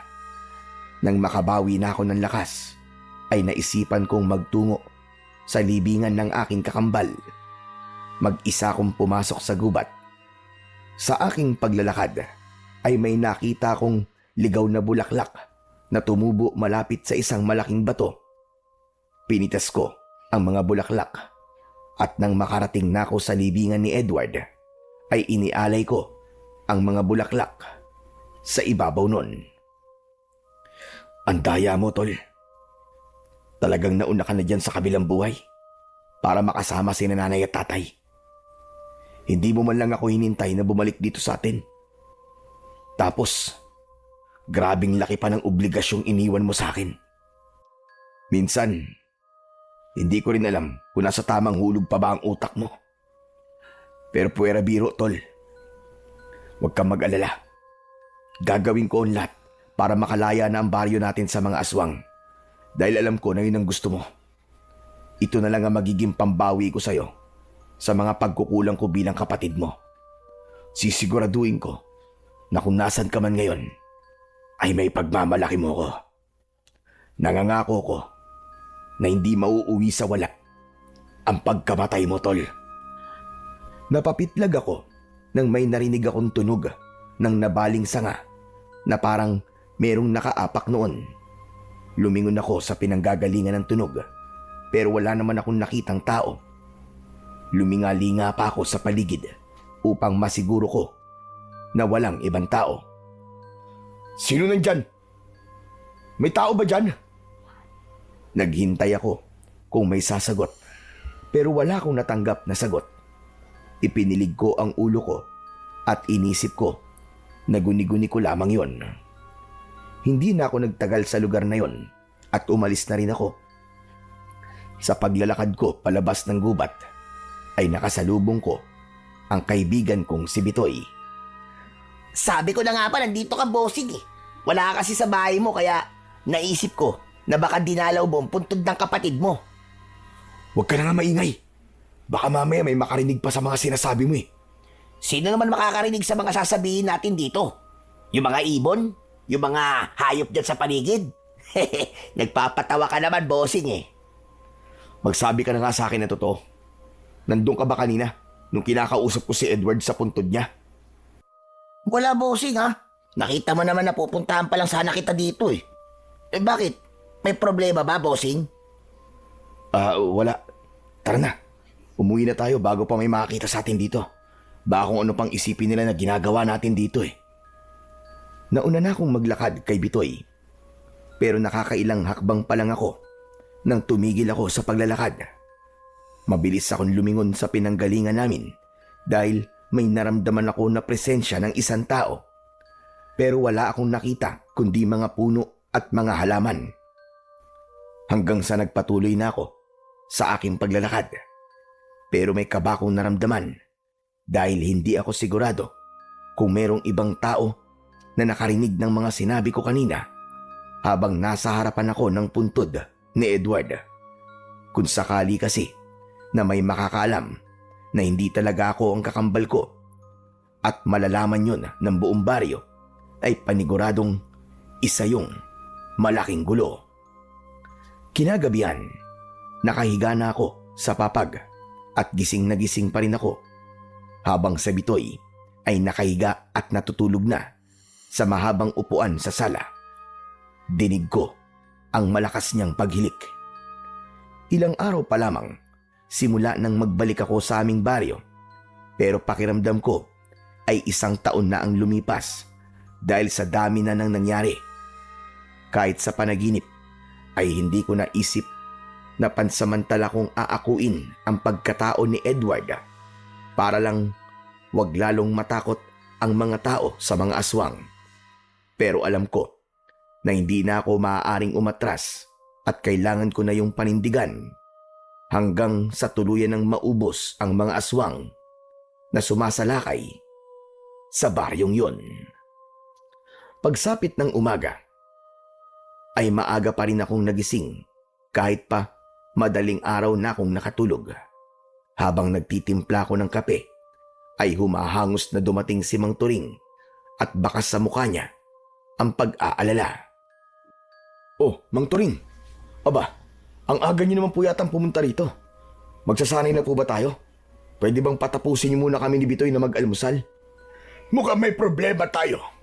Si Ruben, pinatawag niya ang lahat ng mga tao at pinapunta niya sa plaza. At sabi niya ay meron siyang sasabihin tungkol kay Edward. Akala ko naman kung ano na. Malamang sisiraan na naman nun ang kakambal ko. Hayaan niyo siya. Wala namang maniniwala sa kanya dahil mas may tiwala ang mga tao kay Edward kaysa sa kanya. Kinakabahan ako, Edwin. May kutob ako na baka alam na ni Ruben na nagpapanggap kang ikaw si Edward. Sandali akong natigilan. Bumalik sa alaala ko yung nangyari kahapon habang nasa puntod ako ni Edward. Nanlamig ako at nagkaroon ako ng hinala na baka si Ruben yung lumikha ng ingay na narinig ko habang nandoon ako. Baka nakapagtago lang siya kaya hindi ko kagad siya nakita. Nagmamadali akong tumakbo papunta sa plaza habang nakasunod sa akin si Mang Turing. Panay ang dasal ko na sana ay mali ang mga sinabi sa akin ni Mang Turing, pero hindi ko maalis sa aking isipan na malaki ang posibilidad na alam na ni Ruben ang katotohanan.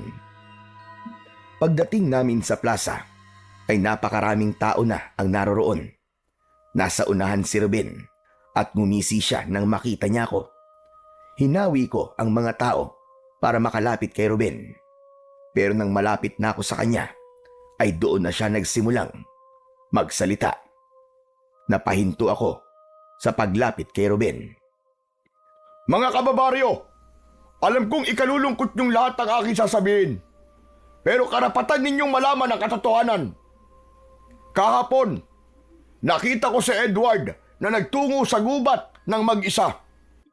Nagtaka ako dahil hindi naman siya nagpupunta roon, lalo na kung umaga. Sinundan ko siya at isang katotohanan ang talagang gumimbal sa akin.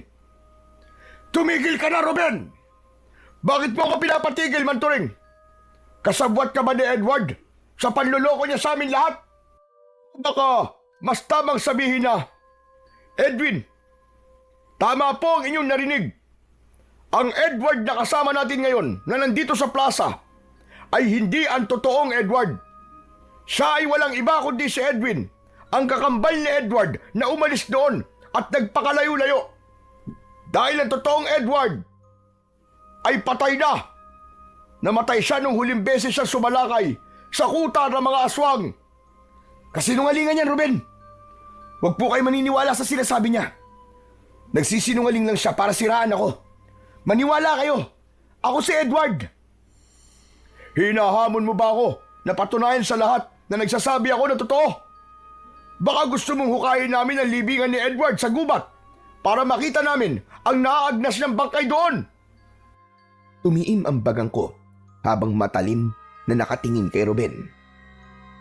Nagsimulang magbulungan ang mga tao sa paligid ko. Lahat ay nakatingin sa akin na para bang pilit nilang inaalam kung ako ba talaga si Edward o hindi. O ano? Bakit bigla kang tumahimik? Nakukonsensya ka na ba sa ginagawa mong panluloko sa aming lahat, ha, Edwin? O baka naman nag-iisip ka ng panibagong palusot? Sige, magpalusot ka pa. Panindigan mo ang mga kasinungalingan mo. Kung itatanggi mo pa rin ang katotohanan at palalabasin mo na ako sinungaling, ay mas mabuti pang hukayin na namin ngayon ang libingan ni Edward para magkaalaman na. Tama na. Hindi ako papayag na gawin niyo yan. Huwag niyong babastusin ang libingan ng kakambal ko. Mga kababayan, narinig niyo naman po siguro sinabi ni Edwin. Sa bibig niya na rin mismo nang galing na patay na talaga si Edward at nagpapanggap siya bilang si Edward. Malamang, sabik din sa pagiging sikat itong si Edwin kaya ninakaw niya ang katauhan ng kakambal niya. Kung niloloko tayo noon ni Edward na kaya niyang ubusin ang mga aswang, ay mas niloloko tayo ngayon ng Edwin na to dahil wala naman siyang kakayahan na makipaglaban sa mga aswang. Hindi totoo yan. Oo, nagpanggap akong ako ang kakambal kong si Edward dahil yun ang huling habilin niya kay Manturing bago siya namatay. Maganda ang layunin ng kapatid ko kung bakit gusto niyang gawin ko yun. Ayaw niyang mawala ang pag-asa ng mga tao rito na makakalaya pa kayo sa takot sa mga aswang. Alam niya na siya lang ang inaasahan ng lahat pagdating sa pakikipaglaban sa mga aswang. Kahit ano sabihin mo, ay wala nang maniniwala sa'yo. Niloko mo kaming lahat eh. Maging si Edward ay niloko niya rin kami. Sa bagay, kambal nga pala kayong dalawa, kaya parehas kayong manloloko. Sabay-sabay na sumigaw ang mga tao ng manloloko at sinungaling. May mga tumawag pa sa akin ng huwad na manunugis. Gusto ko pa sanang magpaliwanag sa kanila, hindi para linisin ang pangalan ko, kundi para linisin ang pangalan ni Edward. Pero hinila na ako ni Mang Turing papalayo sa plaza. Paglabas namin ng plaza, ay sinalubong kami ni Bitoy at kasama na niya kami na umuwi ng bahay. Kahit malayo na kami sa plaza, ay dinig na dinig ko pa rin ang sigawan ng mga tao.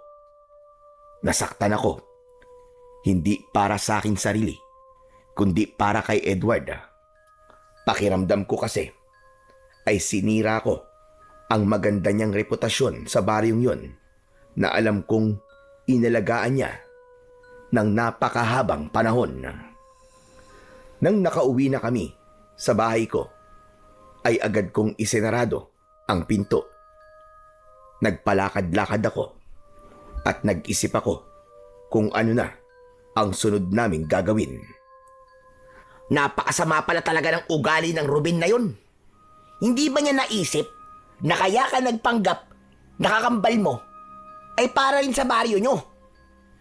Hindi na yun maiisip ni Ruben dahil matagal na siyang may inggit kay Edward. Kaya naman, gagawin niya ang lahat para masira si Edward at para siya na ang hangaan ng mga tao. Magsasalita pa sana ako, ngunit biglang dumating si Clarissa. Luhaan siya at nakatingin siya sa akin na para bang naguguluhan.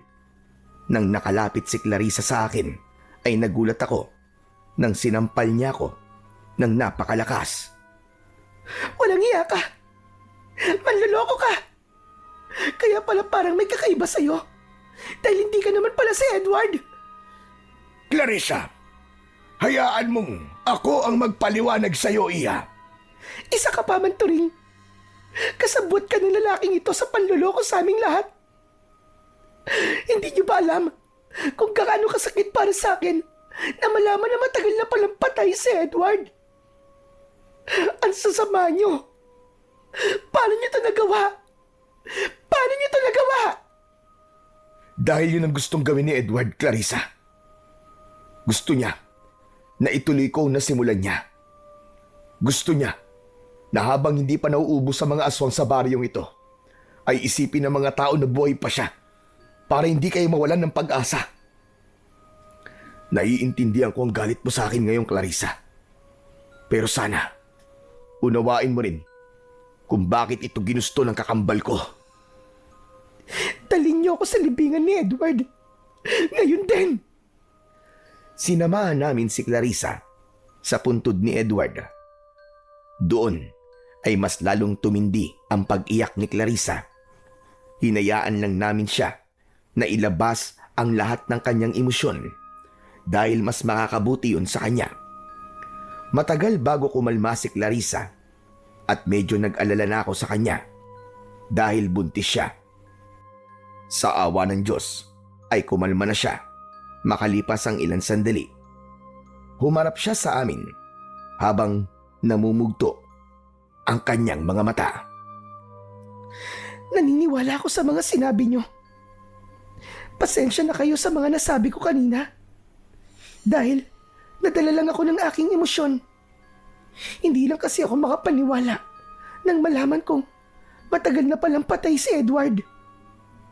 Naiintindihan ka namin, Clarissa. Pero wag ka naman sanang magalit kay Edwin.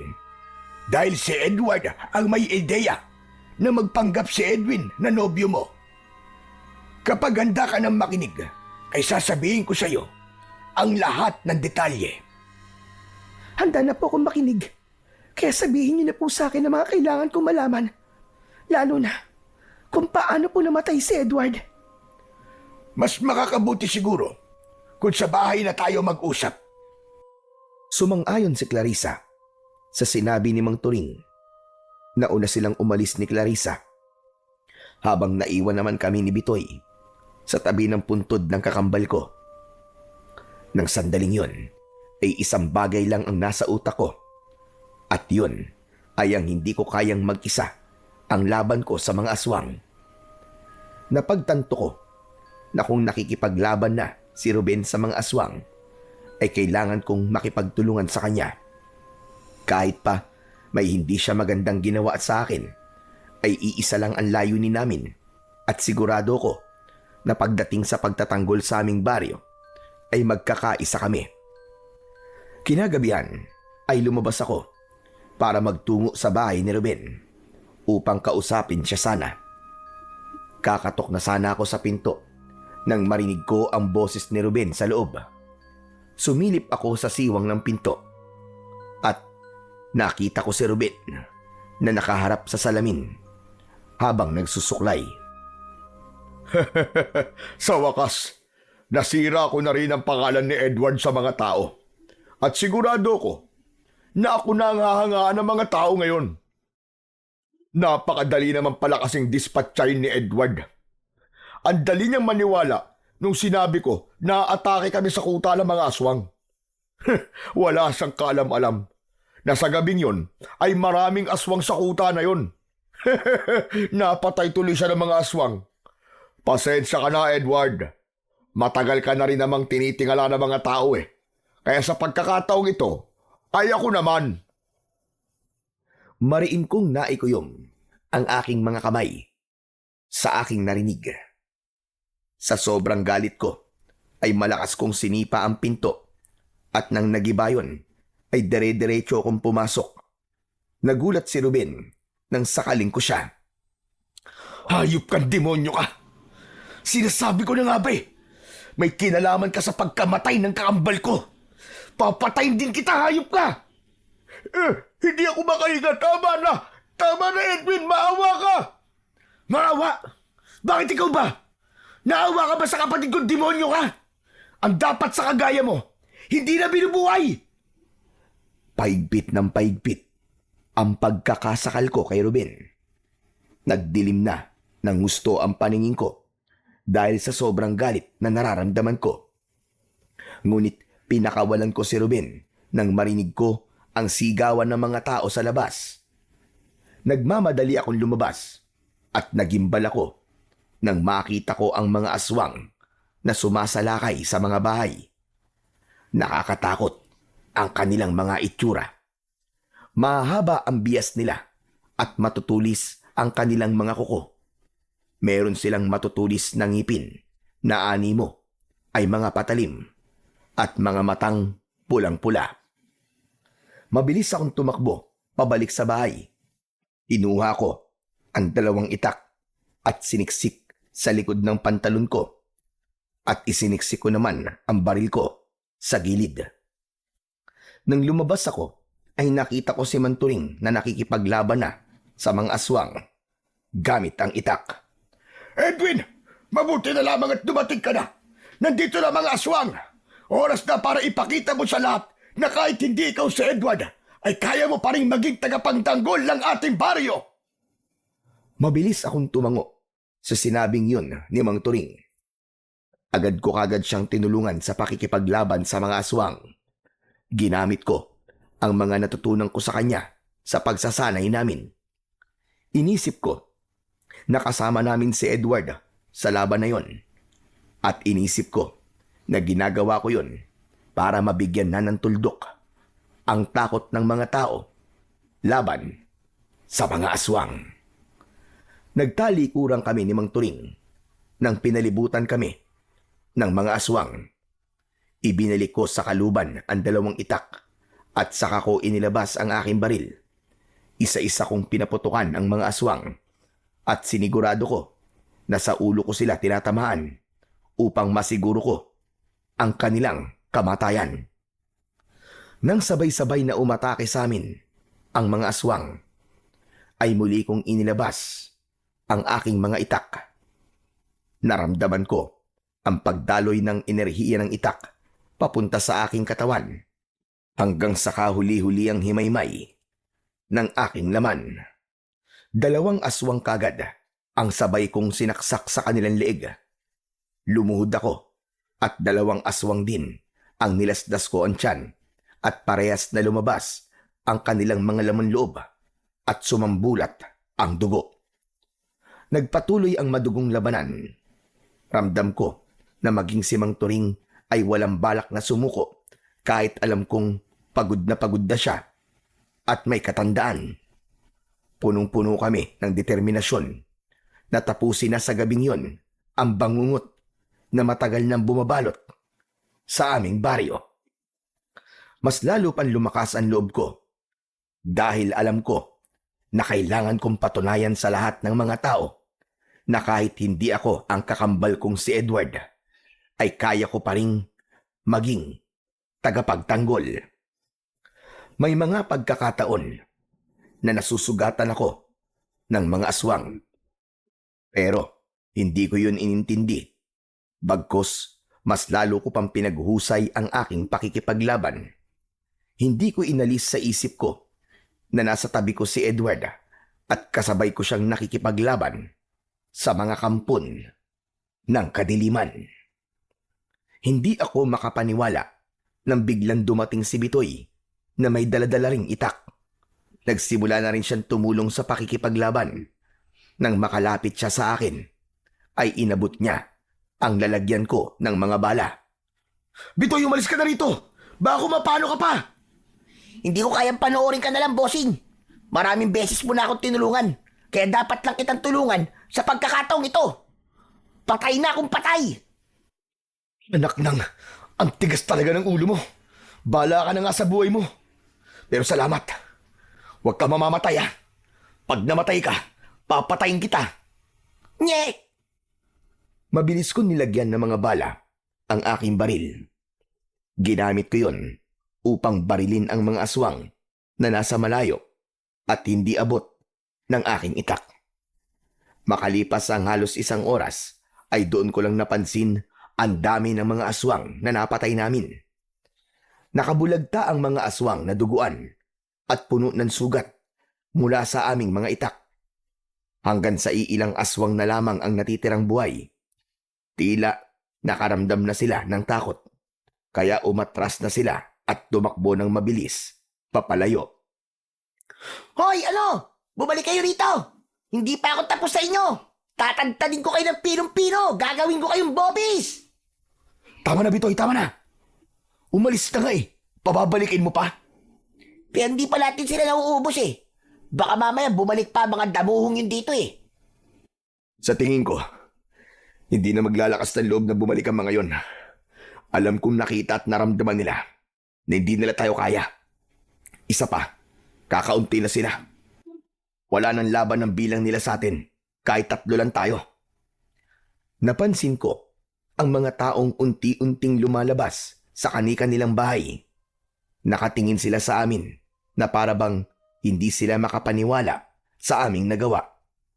Hanggang sa kinausap ni Mang Turing ang mga tao. Mga kababaryo, nakita niyo naman siguro ang ginawa ni Edwin para lamang maprotektahan kayong lahat.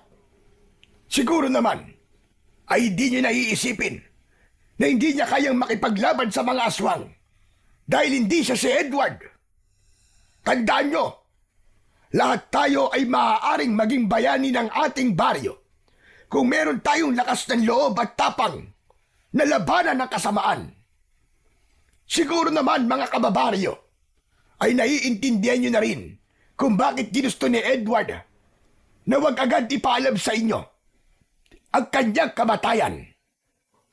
Huwag kayong mag-alala. Hindi ako galit sa inyo. Naiintindihan ko kung bakit nyo ko sinabihang sinungaling at manluloko. Pero sana ay huwag niyong kakalimutan ang mga nagawa ni Edward para sa inyo sa loob ng napakahabang panahon. Huwag niyo sanang hayaang maburaan lahat ng pagsasakripisyo niya nang dahil lang sa isang pagsisinungaling. Sana ay maalala niyo siya bilang isang bayani na ibinuwis ang kanyang buhay para sa inyong lahat. Walang kahit isa ang nagsalita. May ilan na napayuko at tila nahihiyang tumingin sa amin. Tumingala ako sa langit at isang matamis na ngiti ang kumawala sa aking labi. Umasa ako na sana ay nakita ni Edward ang lahat ng nangyari sa gabing yon at sana ay masaya na siya sa kung saang lugar man siya naroon. Matapos ang gabing yon ay naglaho si Ruben na parang bula. Malakas ang hinala ko na nahiya na siyang magpakita sa baryo namin matapos kong malaman na may kinalaman pala siya sa pagkamatay ng kakambal kong si Edward. Bago kami bumalik ni Bitoy sa Maynila, ay lumapit sa akin ang mga taga-baryo at humingi sila ng tawad sa mga naging pagdududa at galit nila noon sa akin. Magaan ang pakiramdam ko habang paalis dahil alam kong tapos na ang gulo at wala na akong dinadalang bigat sa aking dibdib. Kapag nagkakaroon ako ng pagkakataon, ay bumabalik ako sa baryo namin para kumustahin ang lahat. Natutuwa ako tuwing sinasabi sa akin ni Manturing na wala ng pag-atake ng mga aswang mula nung gabing nakipaglaban kami sa mga aswang. Ilang buwan ang lumipas at nanganak na si Clarissa. At bilang pag-alala kay Edward, ay nagbibigay ako ng pinansyal na tulong para sa aking pamangkin. Sa lahat ng nangyari, natutunan kong pahalagahan ang oras kasama ang mga mahal ko sa buhay dahil hindi ko alam kung kailan sila mawawala. Natutunan ko rin na lahat ng hangarin ko sa buhay ay matutupad basta't malinis ang aking intensyon at para sa kabutihan ang aking ginagawa.